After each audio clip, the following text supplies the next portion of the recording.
നമ്മളെല്ലാവരും ഫേസ് ചെയ്യുന്ന ഒരു വലിയ പ്രശ്നമാണ് അണ്ടേ ഈ ഒരു ചാർജിങ് കേബിളിന്റെ ഈ ഒരു പോർഷൻ ഒടിഞ്ഞു പോകുന്നത്. അല്ല ഇത് കണ്ട് ഇവിടെ വെച്ചിട്ടുള്ള കണക്ഷന്റെ ഒരു പോർഷൻ മാത്രം പൊട്ടിങ്ങനെ പതിയായിട്ട് വരാറുണ്ട്. സോ അതിനൊരു പരിഹാരമായിട്ടാണ് നമ്മുടെ ഈ ഒരു പ്രൊഡക്റ്റ് നമ്മൾ കൊണ്ടുവന്നേക്കുന്നത്. ഇത് വെച്ചുകൊണ്ടുള്ള ഉപയോഗം എന്താന്ന് വെച്ച് കഴിഞ്ഞാല് ഞാൻ കാണിച്ചു തരാം. ഈ ഒരു പോർഷൻ കണ്ടോ, ഇവിടെ ഇങ്ങനെ ഒടിയുന്നതിന് പകരം ഇവിടെ കണ്ടോ ഇത്രയും പോർഷൻ വെച്ചിട്ട് കവറാവും. സോ ഈ ഒരു പോർഷൻ വെച്ച് ഒടിയുന്ന ഒരു പ്രോബ്ലം, കാരണം ഇവിടെ നിന്ന് സപ്പോർട്ടിങ് കൊടുക്കുന്നുണ്ട്, ഈ ഒരു പോർഷൻ വെച്ചോ ഈ ഒരു ഭാഗത്ത് വെച്ച് ഒടിയുന്നതിന്റെ ഒരു പ്രോബ്ലം നമുക്ക് മാറും.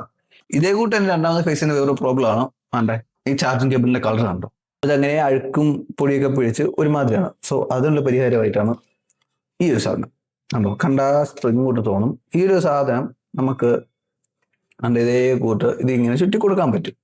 സോ ഇങ്ങനെ ചുറ്റി കൊടുത്താലുള്ള ഉപയോഗം ഈ ഒരു കേബിളിന് ഡ്യൂറബിലിറ്റി കുറച്ചുകൂടെ കൂടും. ഉദാഹരണത്തിന് അണ്ട ഇവിടെ ഇങ്ങനെ ഒടിയുന്ന പോർഷനിൽ ഇവിടെ ഇങ്ങനെ ഒടിയില്ല. കാരണം എന്ന് വെച്ച് കഴിഞ്ഞാല് അതിന്റെ ചുറ്റിക്കഴിയുമ്പോഴത്തേക്ക് ഡ്യൂറബിലിറ്റി കുറച്ചുകൂടെ കൂടുന്നതുകൊണ്ടും തിക്നെസ് കൂടുന്നതുകൊണ്ടും ആ പഴയ തൊട്ടങ്ങ് ഒടിയത്തില്ല. സോ അതേ കൂട്ട് തന്നെ ഇത്ര നല്ല വൃത്തിയായിട്ടായിരിക്കും സാധനം കാണുന്നത് കിട്ടുന്നത്. ഇതുകൊണ്ട് ഈ ഒരു ചാർജിങ് കേബിൾ എപ്പോഴും മാറുന്ന ഒരു പ്രോബ്ലം അങ്ങ് മാറും. സോ ഈ പ്രോഡക്റ്റ്സ് ഏതിൽ നിങ്ങൾക്ക് പർച്ചേസ് ചെയ്യണമെന്ന് ആഗ്രഹം ഉണ്ടെങ്കിൽ അതിന്റെ വില കാര്യങ്ങളൊക്കെ അറിയണമെങ്കിലും ജസ്റ്റ് DM ചെയ്യുക. നമുക്ക് ബാക്കി കാര്യങ്ങൾ അവിടെ വെച്ച് കാണാം.